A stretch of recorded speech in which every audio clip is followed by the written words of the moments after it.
Dare we open Pandora's mystic box? To every generation, a slayer is born, except this time there were 6. This is the dimension of imagination. You are entering the mystic zone. Do you ladies see that aura? Something wonderful this way comes.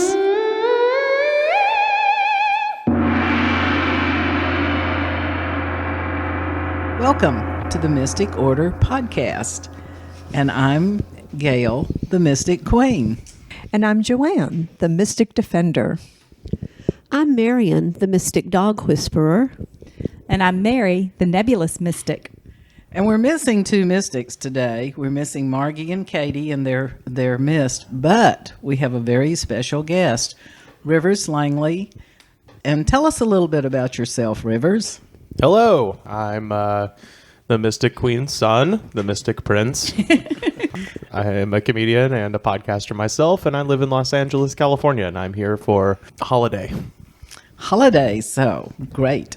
Well, we started off when the Mystics walked into the studio. Rivers Langley was cooking because our show today is about cooking. So I guess we'll start off asking Rivers, what on earth was that he was cooking? It was a recipe that I found out about eating at a restaurant called The Empress, which is in Victoria, Canada. And the dish at the restaurant was called compressed potatoes. But if you look up the recipe, it's a French recipe called potatoes pavés, which is the French word for paving stones, because of and that's because of how you arrange the potatoes. So you get a mandolin. I used a regular mandolin here. Japanese mandolin is preferred because you can get those potatoes thinner. What is the difference between a French mandolin and a Japanese mandolin? The French has hard settings, and the Japanese you can just kind of twist and turn the knob as much as you want. Whereas the French one, it's like 1, 2, click, 3. click. Yeah, click, click, click. Whereas the Japanese is more, you can get it crazy thin, which is what you want. You want the potatoes to be essentially translucent. You get 3 pounds of russet potatoes. I didn't peel them. I didn't see a need. Oh my gosh, I was going to say, did we just eat 3 pounds of potatoes? Mm-hmm. Wow. I didn't feel the need to peel them, so I just washed them and then cut them right down the middle, and then mandolin out 3 pounds of potatoes, and then you put them in a bowl of cream, rosemary, and it calls for 1 tablespoon of salt. I instead went for 2 tablespoons of Tony Chachere's because I'm a redneck, and then some garlic powder. I don't see how you could possibly be a redneck since you're my son. And I tossed them in the cream, and then you arrange them. Like I said, it's the recipe is called pavé, which means paving stones. So you have to arrange them in kind of a slightly overlapping pattern like this in a bread pan. And you do 2 rows, and you just keep layering till it fills up. And then you put parchment paper down and kind of brush it with butter first before you start doing that. And then fold that parchment paper over, put aluminum foil on top, cook it in an oven at 350 for an hour or 2 hours and 50 minutes. Then when you pull it out, you take another bread pan, put that on top, and then weigh it down with something heavy. In this case, I have to confess they were not as compressed as I had wanted them to be. The last couple times I did it, I have a gigantic Cheeseball jar that I keep about 7 years worth of pennies in. So that's what I use to compress at home, and that thing weighs about 25 pounds. So it's a real serious compression. This time I just used soup cans, and it wasn't as thoroughly mushed as I wanted. But with that, you had the little layers that you had, and they got a little crispy on the side. Yeah. Oh, yes. Yeah. Listeners, it was wonderful. They were starting to kind of come apart in the skillet. I was having a little trouble keeping them together. When I do the recipe at home, it's not that bad. But anyway, you weigh it down once it's hot and just leave it out, and you let it set to room temperature. Last night, and this will date this conversation somewhat, but I took them out of the oven, weighed them down, went and watched Star Wars, and then when I came back, they were compressed, ready to go. And then, you take off the weights, obviously, put them in the fridge overnight, and then pull them out of the fridge and cut them into little rectangles and fry them on the skillet in canola oil. And that's where I thought the paving stones came in, because they are like little bricks before you fry them. Right. Yeah, when we got them the Not first in time. texture. Yeah.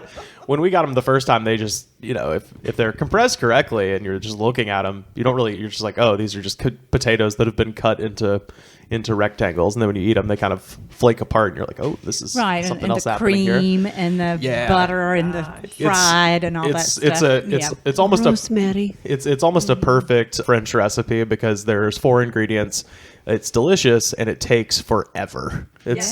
Which is like all of French cooking. Well, when we were eating at the Empress Hotel, I was with my lovely son, Rivers Langley, and a friend bought this meal for us, and that's good because we would have had to float alone, I think, to pay for it. There was a very kind of snotty atmosphere, and the person who brought the plate out put mine down and started explaining to me everything on the plate.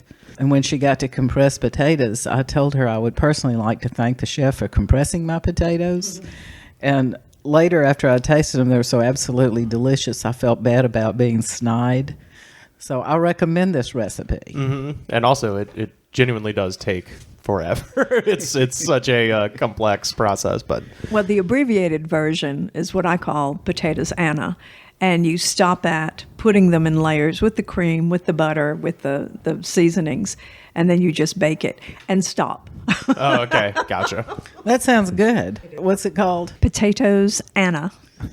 Now, Marion must say something because she's a big root vegetable fan. Well, back before, when Marion used to eat meat, I made something. Well, I certainly never compressed potatoes. I certainly never peeled. How many pounds? I didn't peel any of them. I didn't even wash 3 pounds. Mandolin 3 pounds. I've never mandolined 3 pounds of potatoes, but back when I used to eat meat and even meat in a can, I would buy Is that spam meat? corned beef from Brazil. Not potted meat product.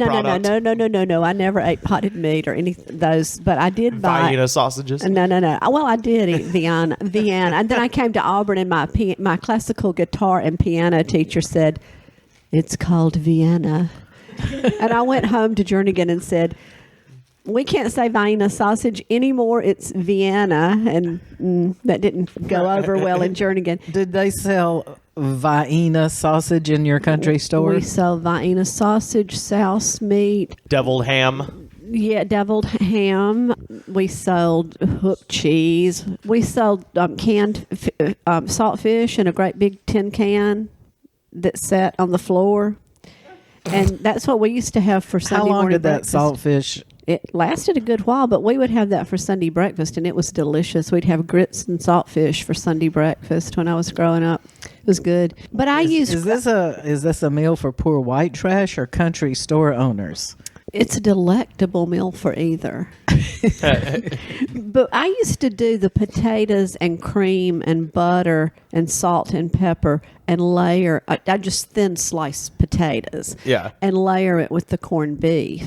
Ooh. Oh. And bake it. A layer I think of I've potatoes. had that before. I used to do that a lot when I don't eat meat much, and I don't eat meat from a can ever now, but it was good while it lasted. When you talk about meat from a can, I was raised by a single mother who went to work.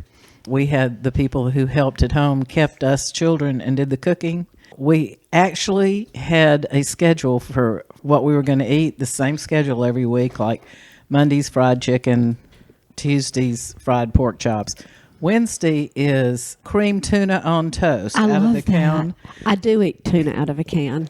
I don't know if y'all have had cream tuna on toast, but it's really not called shit on a shingle. But if you're in the Army and it's beef made the very same way on toast, that's Dried what they beef. call it. Did the Queen just say that word? I Shit think on a she did. shingle. Well, every heard it. World War II veteran still living has eaten it. And it's still served at the Officers Club at Fort Benning. It is? Is it on the menu? Is that? No, it's on it as creamed dried beef on toast. Can we go back to your weekly schedule of Yes. what you ate? Monday nights was fried chicken. And Tuesday was pork chops. Okay. Wednesday was tuna on toast. Creamed. Creamed. Thursday was hamburgers. Oh. Friday was spaghetti. Okay. And Saturday was salmon croquettes. Oh, I remember those. I loved them. I still eat salmon about out of a Sunday? can too. And Sunday was always steak or baked chicken. So I had a boyfriend, and when he kissed me, he often commented that whenever he kissed me, it reminded him of Spaghetti Thursday. Is that why he broke up with you? No, I think it's why he stuck around for so long, because then Joe asked me, I guess I don't have to ask you if you like garlic. So I think I must taste like garlic all the time. I do like garlic. So how many But your people have last name is- tested this spaghetti kiss? Only 2 in my life. Oh my gosh. I was going to say, but your last name is not even Italian. And that's what we grew up on, Italian cooking. We used to bring our... Oh, I'm sorry. I had another garlic comment. I'm going to go back to you. Well, we're talking about Italian, so go ahead. Joe and I used to chop our own garlic and bring it to the pizza places because they never put enough garlic on our garlic pizzas. I guess garlic, though, is not just Italian. I mean, the Polish use a lot of garlic, and a lot of... I think most of them. Yeah, most of them, they do. That garlic is the essence of the flavor. Pretty much everywhere but Oregon and Washington. Well, Rivers, your perfect parents probably had you on a wonderful diet. What did your parents cook for you? Oh, my favorite up in hindsight was at some point you guys got introduced to Greek cuisine and had gyros, and in lieu of actually going to the lengths of getting the half lamb, half beef, gyro stuff, just introduced what were called in the house pita bread sandwiches, which was just ground beef that just happened to be inside of a pita bread with lettuce. So it was just a differently arranged hamburger. But it did have yogurt on it. It was a deconstructed hamburger with yogurt. And ours had baba ganoush in it. Did you make the baba ganoush? Because that's trouble. Poe and John David make baba ganoush now, but no, I bought 3 Sheiks baba ganoush at Kroger, but Kroger doesn't carry it anymore. There's a really good brand at Publix right now, and they call it eggplant hummus, and then in parentheses, baba ganoush. I'll have to Where go. do you Pretty good. where is it in that store? It's near the produce section. Also, the fabulous place in Auburn called Insomnia has good baba ganoush, they do. and they have the best hamburgers on the planet. And Insomnia, y'all remember that if you're ever in Auburn, because you would never think to stop there for And a you would never hamburger. forget Insomnia once you've been there. Well, Nope. if you don't if you don't want to go there, then go to Owl's in Birmingham because it's the same food by the same people. Really? Do they pleased still to know have the that. hookah smokers out front They- at Insomnia now? No, I don't think so. At least I don't see them anymore. I haven't noticed I them. think they do. Oh yeah. Yeah. Okay. They've still got it going. It may not be as popular as it once was. But Yeah. they've That still looked got their very hookahs. like a very good way to pass germs to me. You get your own little mouthpiece. The people that I saw weren't changing any I was mouthpieces. gonna say you just pass it around. I don't smoke we, the hookah. we bought our own hookah. What? We bought our own hookah. I hope it was just mint in that hookah. Shisha. Whatever John David put in it. Oh dear. Well, talking about Birmingham restaurants, my favorite Birmingham restaurant is El Barrio on 2nd Avenue. It's Mexican, and it's the finest Mexican restaurant. Maybe they will be our sponsor because I think they're fabulous. Well, okay, let's talk about Southern foods. We recently, and we've mentioned this, that we recently visited a plantation for a picture shoot and had Southern food there. What's your idea of Southern food? My idea of Southern food, and to this day, the one thing that will make me break my promise to not eat meat is cracklin bread. I love cracklin bread and buttermilk better than any food. There's no food on earth that I've ever tasted that I love as much as I love cracklin bread and How do you buttermilk. make cracklin I was gonna say bread? I've never heard of this. You buy Lester's or Cliffy Farms. You do not buy Hormel. Do not buy Hormel. Pork cracklins in the meat department of a grocery store, preferably well, here the only place that has them is the Walmart Opelika, and I don't even think our Piggly Wiggly has them. Wow. You boil them in water. Meanwhile, you Are put, these chitlins? No, No, cracklins. They're cracklins. Is it the skin? Skin, yeah. Yeah. Oh Pork my skin. gosh! I might have to go But, outside for a few minutes. But it's not what comes in a bag on the potato chip rack, though, by any means. It's not that. I mean, it's not processed that way. But you put the meal, some salt in a bowl, and then you pour your cracklins and the water you boil them in there and stir it till you get it to the right consistency. I make pones so that I get more crisp crust around the edges. Bake it in the oven, and then eat Pones it with, is cornbread, right? Yeah, you just take your meal mixture and do it like this until you get a little Gotcha. oval pone. Yeah. Bake Do it. it and- like what? You round it, you pat it out in your hand. You can get. I got, and I did not know what it was. Describe what you're doing that no one really. can see you. I'll explain. A pone pan. You can get a pone pan, and I got one for my wedding and had no earthly idea of what it was. If you can imagine flat little corn cobs about 4 inches long. Yeah. And they come out almost like, I'm trying to think, since we're talking French, like madeleines. But I didn't know what those were either. I don't It's a own pone such a pan. pan, but I've seen them. I got one. Well, you bake your crackling bread till it's crisp, and then you eat it with buttermilk. But now another word, pone. Well, you know how when you get a certain age, you start getting fat in your thighs. I didn't. That's also called pones. Your pones are getting big. Folks would say. My bones are getting big after eating the you better potato. watch. You better not eat any more of that crackling bread and buttermilk. You're getting pones. What about chitlins? If you ever I've eaten never chitlins? eaten chitlins. I never will eat chitlins. I tried chitlins because in my family, I There's tell so many people, I you've will- gotta eat every bit of the pig. My family has never eaten chitlins, but I had always heard about chitlins, and I have a mantra that I will eat anything that doesn't eat me first. And so I had a lady that I worked with in a chemical plant, of all places, make chitlins for me, and I've eaten them once. Is I that will enough? never eat them again. No, they're horrible.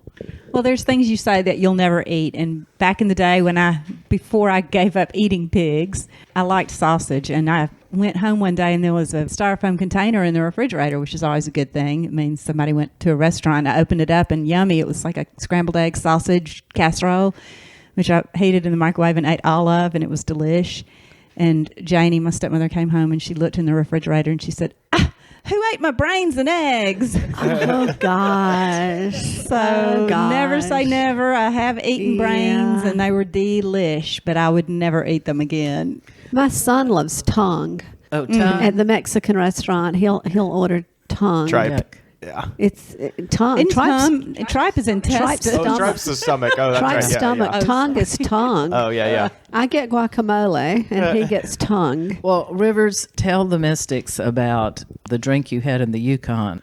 Oh, the sourdough cocktail. So there's a place in Dawson City in the Yukon Territory. And Dawson City is a gold mining town. When they had the gold rush in 1898, I think they said there were something like 75,000 people in Dawson City at one point. And it was called the Paris of the North, and it had an opera house, and it had all this very high society type of stuff because there was gold. So there's tons and tons of money there. Cut to nowadays, there's still a gold mining operation, but it's a lot smaller now, and most of it's done, strip mining style underground and everything.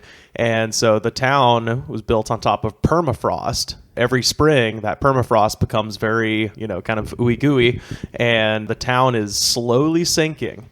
So if you imagine like the showdown at the OK Corral, it's that type of architecture. So it looks like a Wild West town, but it's like a Tim Burton movie. Like all the buildings are warped and like falling into the earth slowly, being sucked down into the permafrost. But they have this hotel there called the Downtown Hotel.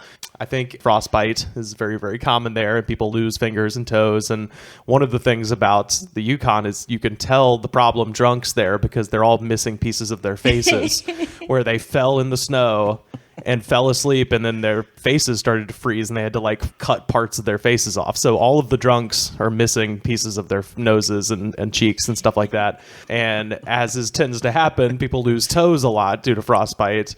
And so one regular lost his toe and brought it to the bar with him to drink with it, because he didn't want to lose it. And then he basically started daring people to drop it in their whiskey and take shots of Yukon Jack whiskey with the toe for good luck in the glass.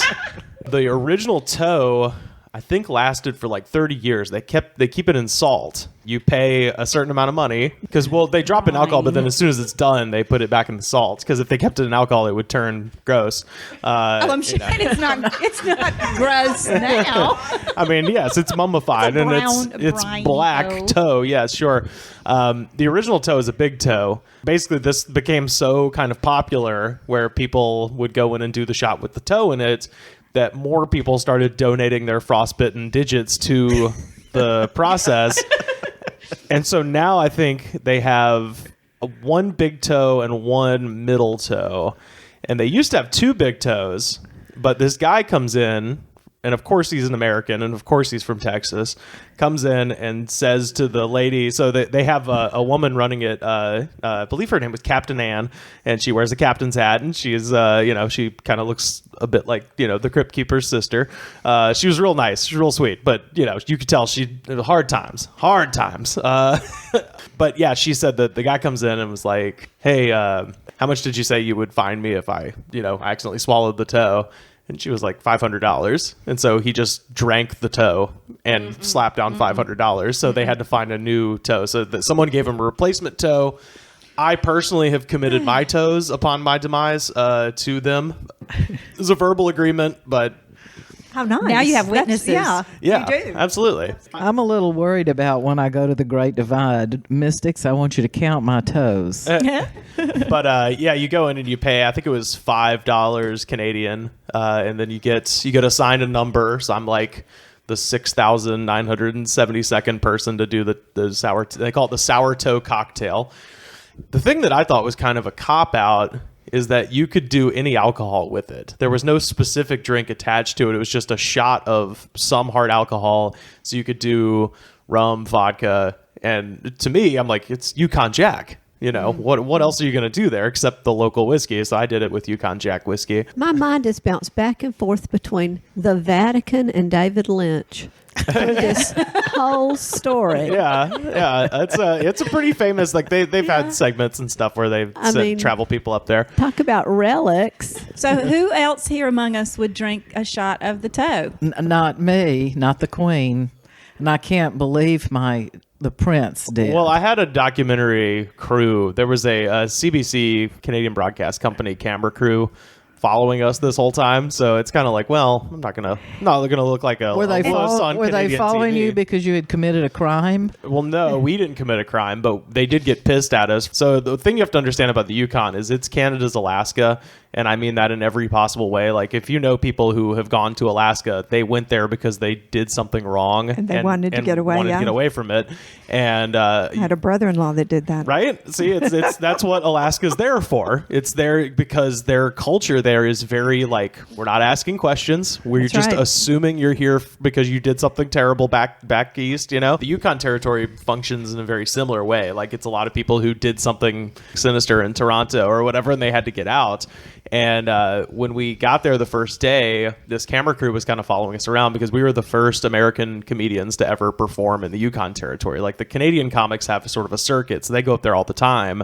But because of this festival, we were the first Americans, as far as we know, to actually like go there specifically to do stand-up. And they're following us around, and we go into, there's a bar there called the 98, named for 1898 when they had the gold rush. I get the reason they took us there is because aesthetically it's very cool. It's got gold pans on the walls and furs. Like, it's very, very Yukon. So to show us, in there drinking the local Yukon beer and stuff like that was visually made sense. But the 98, we went there at 12 o'clock in the afternoon. So everyone who's in there is a problem drunk who's a fugitive from justice, and now the Canadian Broadcast Company busts in with 3 comedians from Hollywood, and emptied the bar. No, they were like gonna kill us. Like, we walked in and they were like, "Hey, Hollywood, get out of our bar! This is not what it. Hey, man," like that. And they were not receptive to us at all. But by the end, they warmed up to us, and my friend Mr. Goodnight ended up drinking with all the hobos. One guy was he was wearing a hoodie, and he seemed to be about 9 months pregnant with a handle of Popov vodka. I was going to say, and I think I would do it. I would. If nobody has ever died that we know of. Yeah, that's if we're fine. Well, drinking yeah, the because the cocktail. toe wouldn't eat you first. Exactly. Yeah, the toe would you don't not have to me eat first. the toe just has to exist in the same drink. I think that Marion, they would keep you- it in I would salt. forego the $500. Yeah, they keep it in Marion salt. doesn't eat regular meat, chicken. So she's I've not going to never drink even, a toe. you know how it was movies and novels make it seem romantic to suck your boyfriend's toe. I'm not I'm not sucking anybody's toe, and I'm not drinking anybody's. Oh, I forgot to mention, before she drops it in the drink, you have to kiss the toe. That's the other thing. She holds We're it back out. to the relics, Marianne. So she holds it out and she goes, drink it fast or drink it slow. However you drink it, you gotta kiss the toe. Oh, my gosh. And then you kiss the toe, and then she drops it in the drink there, and then you drink the drink with the toe in there. So it's I been sitting kissed in the bloody salt. stone. It's been like literally, Yeah. it's got like it comes out on a plate of salt. Like Right. I'll pull up a picture and you guys can put it on your Twitter when this episode Oh, I drops. can picture it. I can So, picture it exactly. I would have no problem. Like an oyster, kissing the coming toe. out on a I'm with you, biscuit. Marion. I'm not drinking anything with the toe. I mean, I grew up hearing about toe jam. Yeah. But this has been sitting in salt. It's just Yeah. completely desiccated and sterile. It's very desiccated. Would I mean, be the it's nothing. It's like just a So, piece of Marion, charcoal. Mary, you're saying that you would have had the toe drink. Yes, I wouldn't eat the toe, however. yeah. No, Oh, you gotta no. kiss the toe. Kiss the toe. Yeah, I would. you don't have to I would eat it. You just Drink get the drink. Well, I don't know. It depends Well, on. has what anyone was- ever had sweetbread? Oh, what a transition! Well, it's awful too. It's pancreas Yes, Oh, I've yeah, had okay. sweet bread. and thymus. But most animals, that's what they go for first. When a wolf or a carnivore kills its prey, it goes for the brains, it goes for the sweet It bread, likes it goes the for the eyeballs too. eyeballs, Yeah. all those innards. That's what Eyeballs they go for and first. anus. I don't think they go for the anus first. Yes, they Is that a do. comedy? And this- That's what the buzzards do when you have a dead cow in the field. And here is my argument for root vegetables. Okay. What's the most unusual drink the rest of you have had? Anything like that, or a food? Well, I have had, of course, I've had fried rattlesnake when I was little, and it was just, it was nothing. It tasted like fried nothing, like a skinny. Was piece that of in chicken. Opp, Alabama? Oh no, it was at my house. One of my dad's graduate students or something, Bob, let's try this rattlesnake that I just hit on the road or something. But I did go to Africa. Our eating experience there was awful. We camped for a month and we had 3 things that were our staples. We had probably a root vegetable called posho that was ground up and cooked sort of like grits, like a pasty grit. And we had a very dark green leafy vegetable called sukuma wiki, which was good. And we had goat.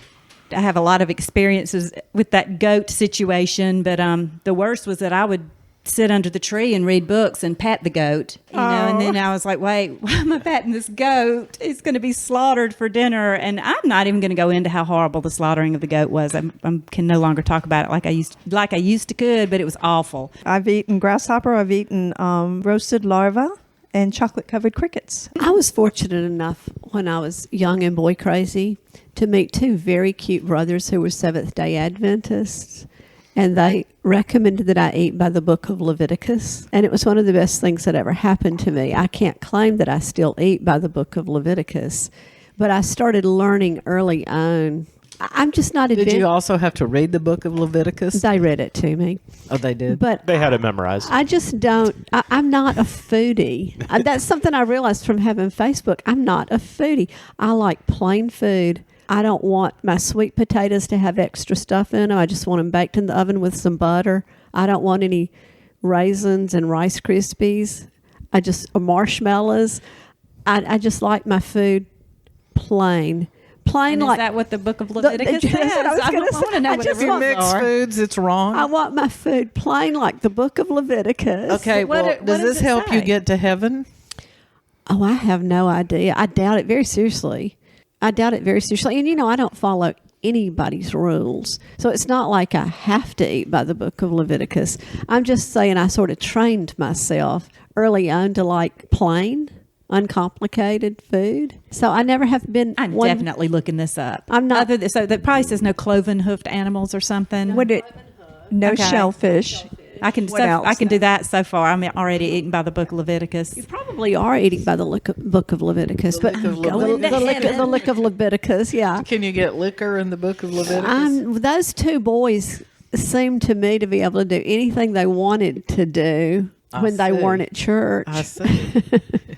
I want to mention something during this transitional moment about Southern cooking. I'm not much of a Southern cook at all, but one of my favorite delicacies from childhood, I'm sure y'all all had it too, was the salad that consisted of a leaf of iceberg lettuce and a piece of canned pear and some grated cheddar cheese and a dollop of mayonnaise. That We still have that at our had house. had to be Duke's or And with No, our Hellman's. steak on Sunday or Saturday, whenever we had it, we'd have a wedge salad, and now they're back in. I've seen those. Ours had Thousand Island on it. Yeah. Though. Do y'all remember when Green Goddess actually had anchovy in it? The bought. That was wow. my favorite dressing when I was little, was Green Goddess with anchovy, which probably isn't in the book of Leviticus, but I didn't know about that when I was eating Green Goddess with anchovies. We've recently rediscovered greens because Joe realized you didn't actually have to put ham in them. I'm real happy about that because I do like greens, and I've never put ham in my food. I make split pea soup once a week, and I don't put any meat in it. I put carrot and garlic, and it's so good. It's just split peas, carrot, garlic, and water, and black Well, I only cracked put pepper. 2 pork steaks in my collards. Did you cook the collards I I gave cooked you, Marion? every last leaf, and it didn't take us but 2 days to eat them all, Oh, because that's good. how much my family loves collards. My son and I. Those were particularly good, I thought. They were very good, and you're right. The stems were even sweet. I know. I couldn't Wow. believe it. We usually pick the leaf off the stem, but I picked them off, but then I ate the stems raw. well, all right then. My tomatoes didn't make it past the first cold, but the collards are still going strong. But we've just about picked them all now. And one of my favorite foods, I have to say, Bob Langley, I don't know whether he actually introduced me to it for the very first time, but he certainly fanned the flame, is arugula. Oh yeah, I think arugula is one of the best tasting I've got things. some in the garden right now. It's the best, probably one of the best, well, it's one of the best tasting things I've ever eaten, along with celery leaves. Yeah, I like celery leaves. I always have them in my Bloody Marys, but I don't have a toe in my Bloody Mary. And I don't have a toe in mine. One time my friend Husky was patting his dog, who was very, very mean, although Husky claimed he was nice. And he was sitting beside his friend Ginger, and they were patting his mean dog, and the dog snapped, and they kept patting the dog, and Ginger looked down and said, "Husky, isn't that there your finger?" The dog had bitten Husky's finger clean off. Oh my God. Lying there on the ground. Well, it is my finger. And he picked it up and he put it in the freezer. And the next day he went to the doctor. He waited The next day? Yeah, he waited a day because he didn't want the mark against the beast, because he didn't want his dog put to sleep. Right. So he claimed that he cut off his finger with a circular saw or something. But he could have still and gone on with that same lie. For the longest time, look, if you want to reason with Husky, He had to come up with a lie, because I did the Yeah. same thing after I got, but you could see the bone in his finger. I mean, it was a Yuck. clean snap, so he was missing part of his finger, and you could just see the bone in there. Yuck. Mary's just gifted us with a book about this character, Husky, called Little Devil in Me, and she wrote it. And it's the Mystic Christmas present. and it's a pretty darn good present. It's Yeah. a pretty fun project. Oh, is this Mystic Moment time? Let's stop and have a Mystic Moment, even if it's not time. I think I might have talked about this before, but anyway, several years ago. By the way, Husky died last April, At the age of... 96. For his 90th, But it was still birthday. unexpected, right? Well, he was declining. It was expected. For his 90th birthday, I decided I would put together some stories. So at least a year before that, I started collecting the stories and then set out to write the stories that he had told, and found that to be totally impossible. So instead, I changed my tact and just transcribed literally his voice from hours and hours and hours of him talking. If that was not a labor of love, there has never been one. It took a long time. And then, I had all this transcribed dialogue. I sort of looked for story threads and put it together. So this book is broken into discrete little stories.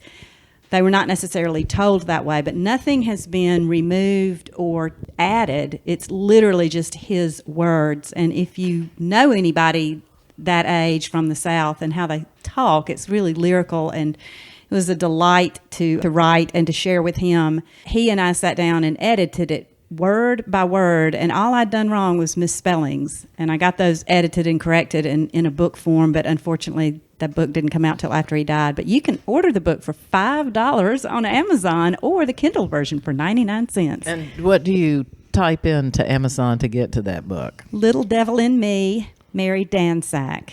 Okay. And once millions of people order it, it'll come up really fast. Yeah, and it says the tales are best read to enjoy in the moment, as if Husky himself was sitting beside you, glass of scotch in hand. And if you knew Husky, that's usually the way we found him. Yeah, right up to the last night of his life. Well, all right. Thank you for the present, Mary. You're so welcome. And now I want to ask everybody a totally different question. And that is, has anybody ever eaten Vegemite? I told you I eat anything that doesn't eat me first. Yes, I have. In fact, I have some Vegemite in my refrigerator as we speak. Oh, my God. It's very salty. But It's it's it starts out as what's at the bottom of the kegs where they make beer. well, I think it's probably a probiotic if we look at it, right? Yeah. It's got some yeast in it, and it may be from the bottom of the keg. I'm not sure. It is, and then you add veggies and spices. It's- so it's supposed to taste malty, and use it like peanut butter. Exactly. That's what I just spread it on a piece of bread of some sort and enjoy. Supposedly, you're supposed to mix it with butter, and that's how it's supposed to, because it's an Australian thing. Right. And it's made famous in the lyrics of Land Down Under by Yes. Men at Work. Vegemite We're all sandwich. singing it right now. And in our minds. but yeah, all the Aussies I've ever talked to said basically you're supposed to spread it on bread as thin as humanly possible, and then pop butter right on top, and that mixture is what's good. It's by itself, it's a little bit rough. Yeah, it is. It is a little salty, like I said, but with something else on it, use it as a like a mustard or mayonnaise. It's not bad at all. How about black pudding, pig's blood? I have had black pudding, but I did not care for it because I knew what it was when I ate it. Are you eating this because you had so many children in your family No. that's all y'all could eat? Most of growing up in my family, because there were so many of us, it usually are regular meals, as you put them. We had spaghetti at least twice a week, and sometimes what we would call American chop suey. Probably can't say that, but it was ground beef, macaroni, tomatoes, and maybe a little seasoning, and that was our staple.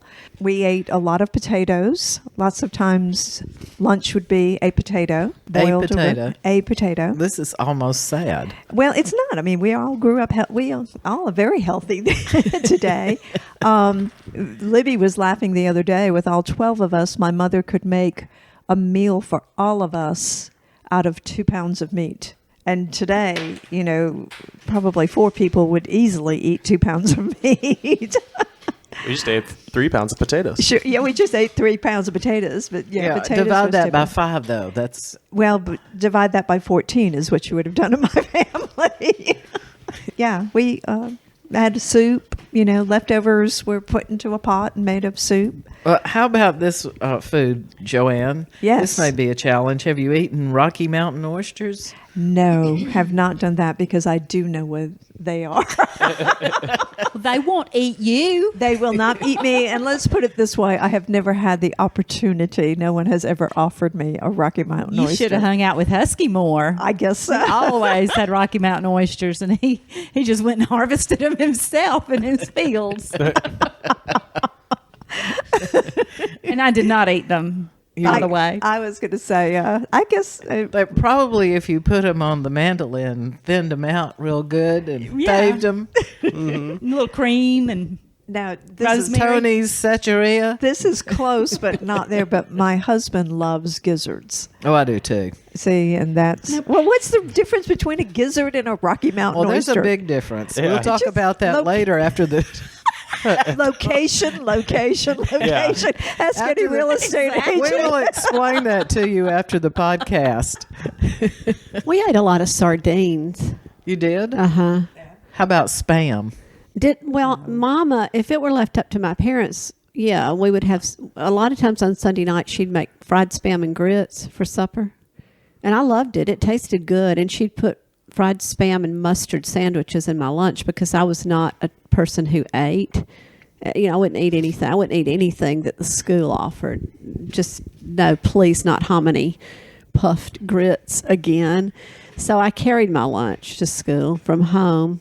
And So instead of hominy puff grits, you had spam. fried with spam and mustard and potato pancakes, fried potato pancakes in my lunch a lot. We're working on 3 generations of children going off to school with whole wheat bread, peanut butter jelly sandwiches, an apple, and a little bag of chips. That was all I ate for my whole life going to school. That's all my children ate, and Ruby and Annabelle are headed there. We did ants on a log when John David started to school. We did baba ganoush and hummus in pita bread and ants on a log, except we did cranberries instead of raisins and Yum. called them red ants on a log.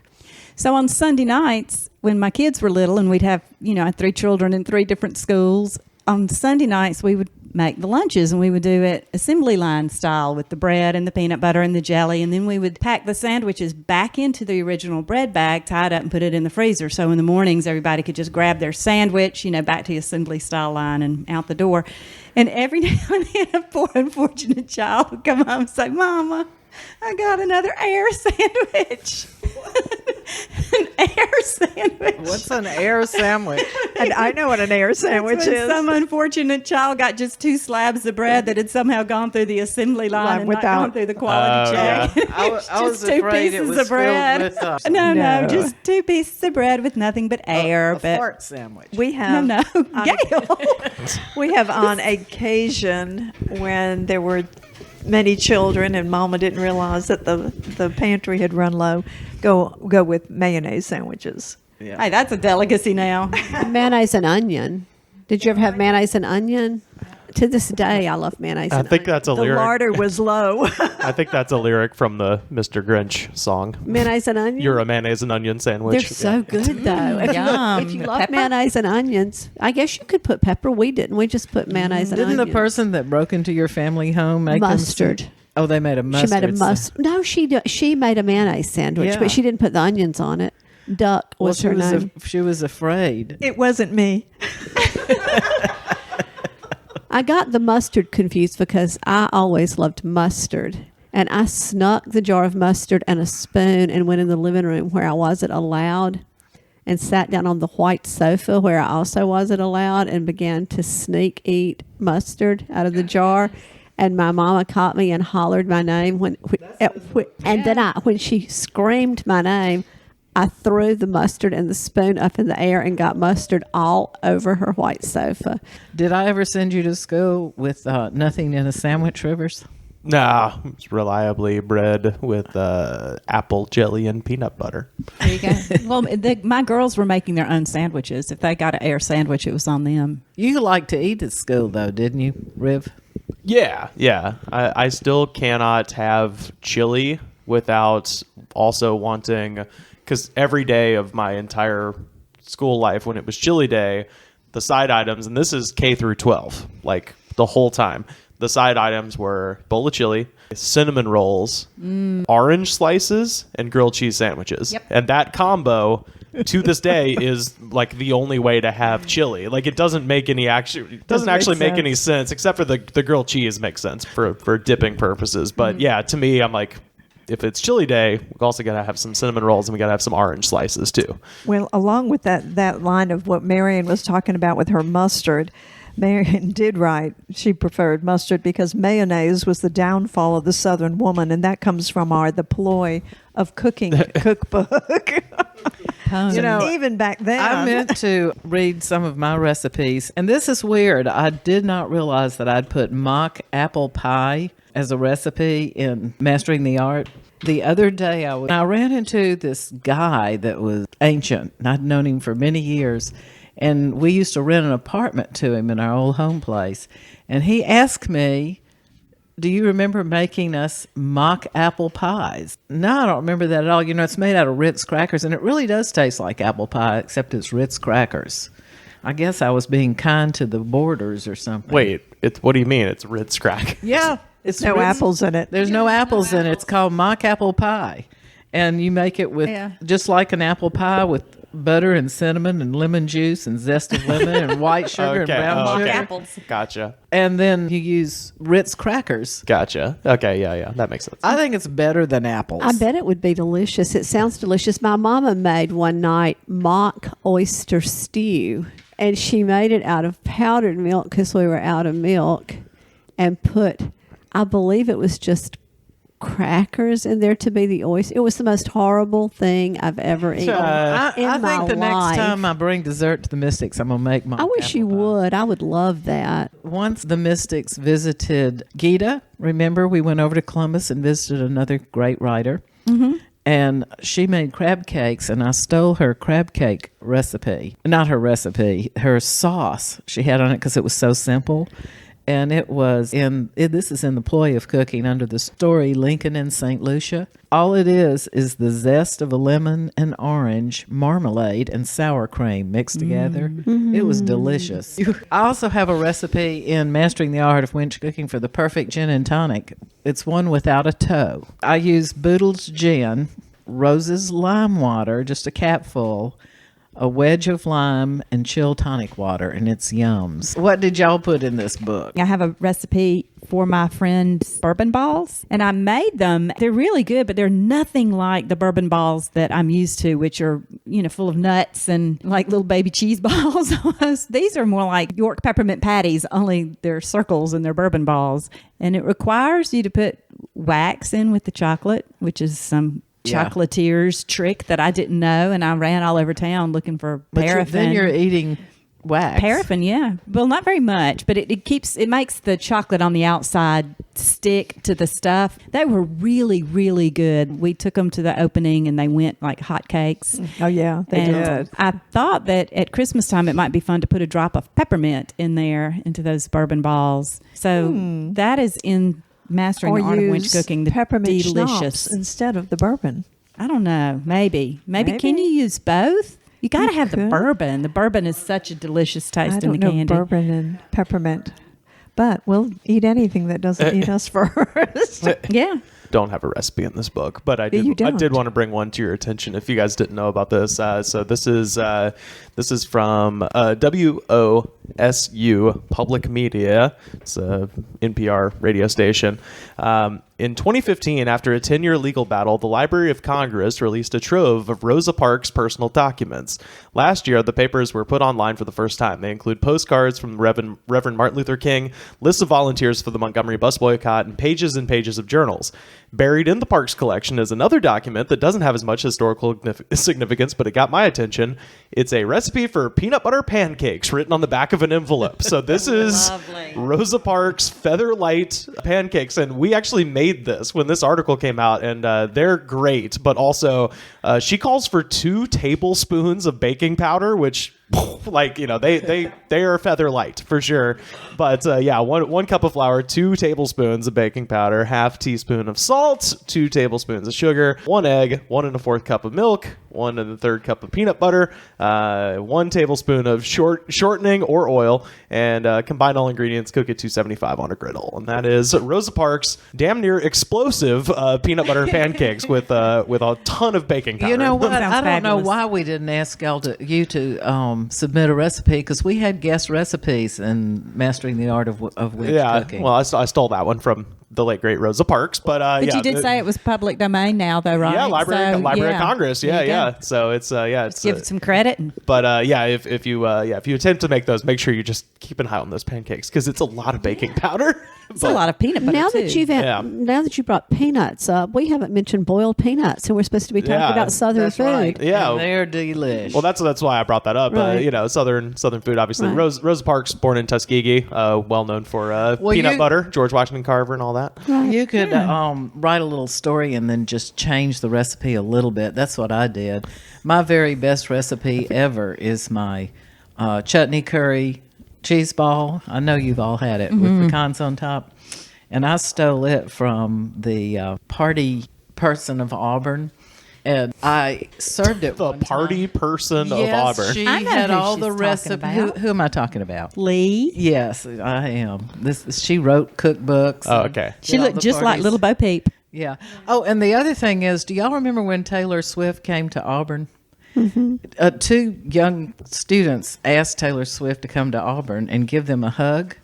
And she wrote them back and said, you'll have to do 10 good deeds. And one of their good deeds was to walk Lee, give her a dozen red roses and walk her across the street.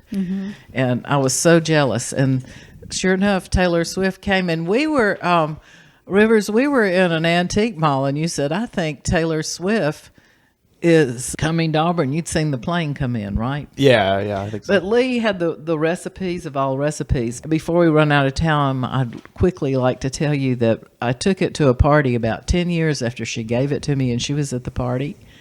And she goes, this is absolutely fabulous. Will you give me this recipe? And I said, well, this is an old family recipe. But I'll think it over. So I mailed her the recipe with her name on it out of it was in a published in a newspaper. It said, here's my old family recipe. That was fun. Before we wrap up, I think we should mention that our friend Margaret Wrinkle was on Today this morning, interviewed by Jenna Bush and Hannah, whoever. Yeah. Well, that's cool. Yeah. It's very cool. Yeah. Yeah, she's coming back Well to Auburn. deserved. She wrote Late Migrations, one of the... No, I'm just looking at Jenna Bush, as in the. Jenna Bush took Kathy Lee's place, apparently. So now instead of it being Kathy Lee and the woman whose name And starts me. with an H, but Margaret says that she was that both hostesses were extremely kind and made her feel wonderful. And yeah, good. she will be back to read at Ollie. Before we close, I'd just like to thank Rivers Langley for all the insight and especially telling us the story about the toe, and also, most of all, for coming home and visiting his elderly mother. And For compressed potatoes. oh yeah, and for the compressed potatoes, they were fabulous. And you know what? If you would like to write us and get in touch with us and give us a 5-star review, we'll mail you the recipe for compressed potatoes. At Or least. maybe a sticker. We have new stickers, and they're beautiful. They're the moth logo that you see on our website. Okay, Joanne. Well, let me ask Rivers first how we can find him, and then we'll see how do we find you, Rivers? You can find me on Twitter and Instagram at Rivers Langley, and you can check out my podcast. It's called The Goods from the Woods. It comes out every Tuesday on iTunes, SoundCloud, Stitcher, and Spotify. And after you find Rivers, you can look for Mystics you can find us on Facebook at facebook.com/Mystic Order of East Alabama. And you can find the show on Twitter at The Mystics. That's Mystics with an S pod. And on YouTube.com/The Mystics pod, Mystics with an S again. Or drop us a line at themysticspod@gmail.com. You can contact us directly to schedule readings, or we will come to your cooking classes, or we can come Your to garden clubs? Your garden club.